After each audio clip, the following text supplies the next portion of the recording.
If you had asked me on Monday morning how I felt about the Jaguars' upcoming game against the San Francisco 49ers, I probably would have told you that it would be a coin flip.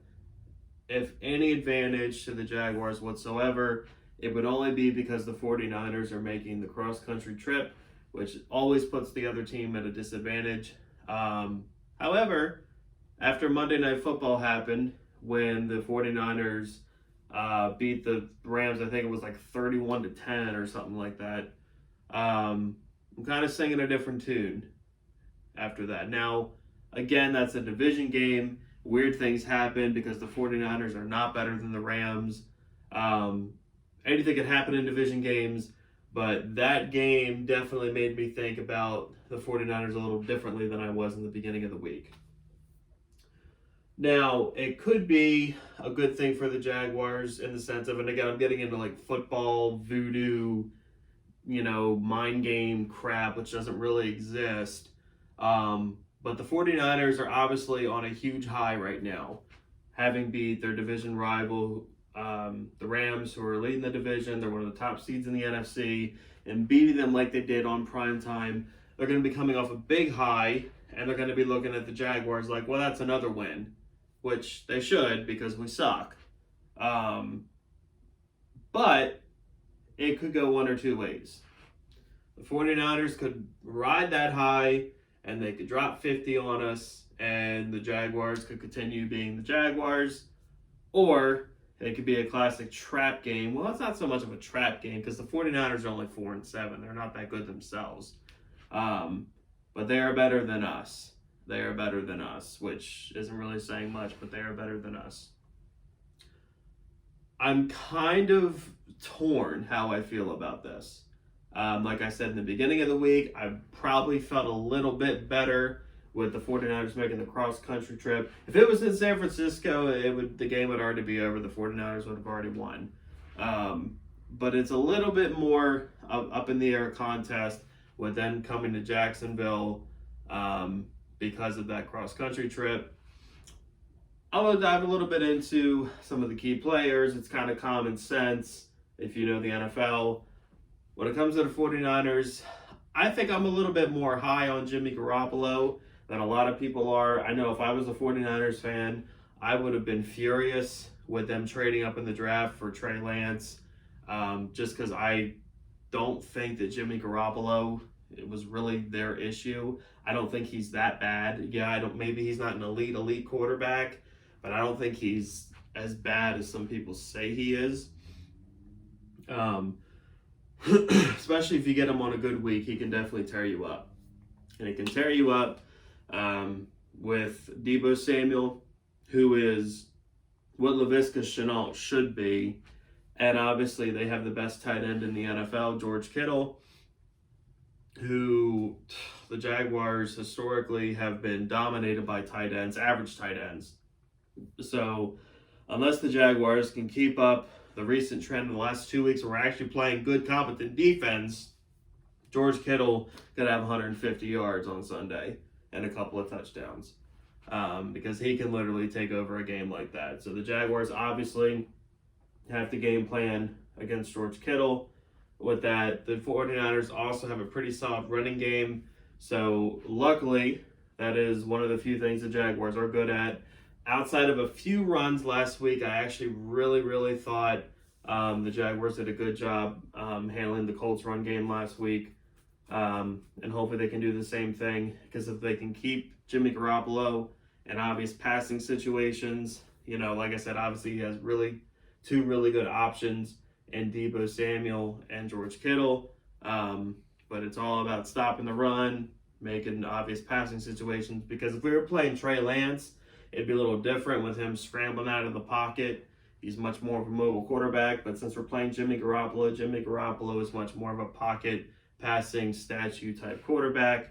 So Josh Allen can continue to do Josh Allen things. And Dewan Smoot has actually had a really good year. He's someone who's really turned things around in his career and has really kind of made me happy, which is not very often with this football team. And on the offensive side for the Jaguars, listen, I love Trevor Lawrence. any Jaguar fan, all the Jaguar fans that are saying, I don't know if half of you are trolling, half of you are just stupid, but the Jaguar fans are saying to bench Trevor and to start CJ Beathard, you need to stop. You need to stop. The last 3 weeks, Trevor has not played that good. But again, half of it really is not his fault. The offensive line, although it hasn't played terrible, has not played as well as it did in the beginning of the season.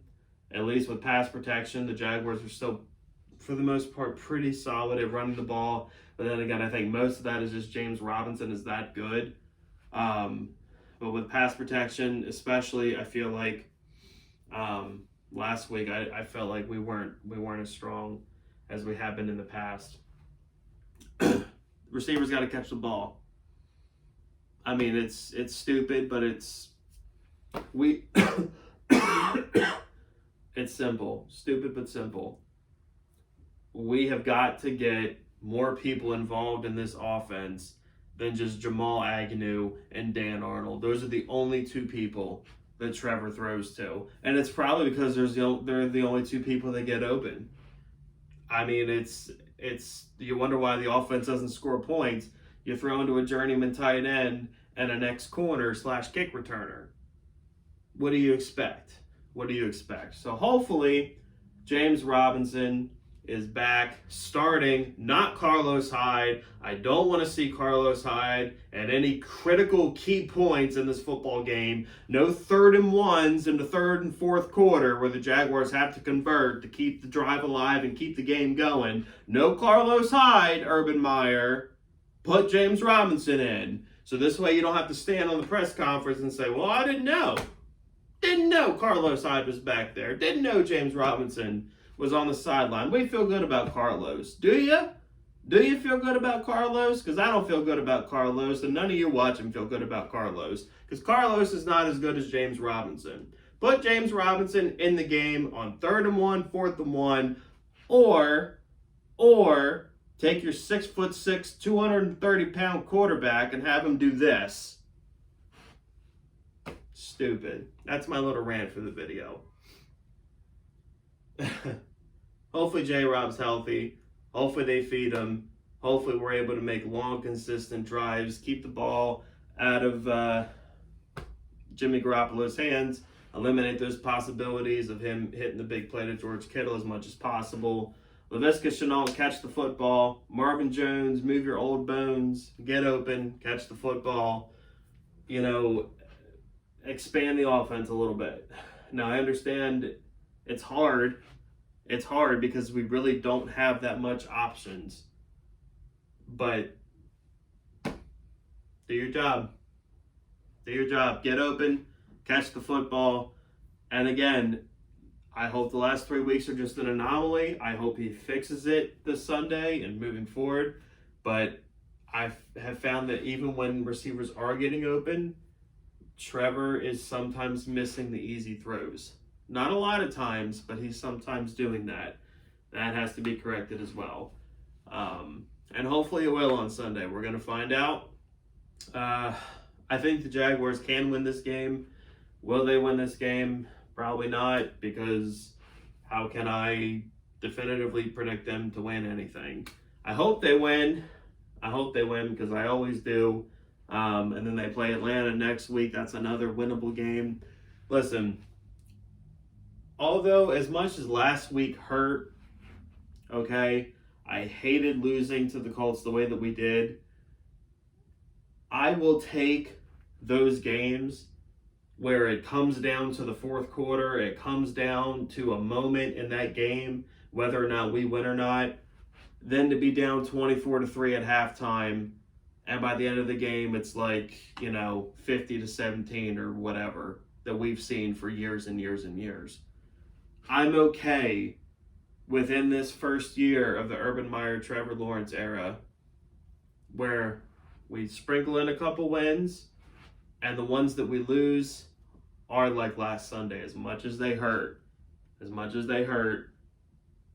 I would rather lose that way. So we play San Francisco, and we end up losing by 3-4 points, and it's not because of garbage time catch up, but because of something that happens in the 3rd quarter. as much as it'll hurt, I would rather that than them come cross country, drop 50 on us, and the offensive struggles continue, and then we're just left sitting there with no answers. And I'm going to come on here and complain to all of you, and all the other Jaguar YouTubers are going to come on here and be angry and complain to you, and then no one's really having any fun. So we'll see what happens. Sunday's a big week. Every week's a big week, I guess. Love it while it lasts, because we're already halfway through the season. I can't believe how time flies. If you're not subscribed to this channel, if you're a Jaguar fan, or if you hate the Tennessee Titans, hit subscribe, hit like. Have a great day. Go Jag.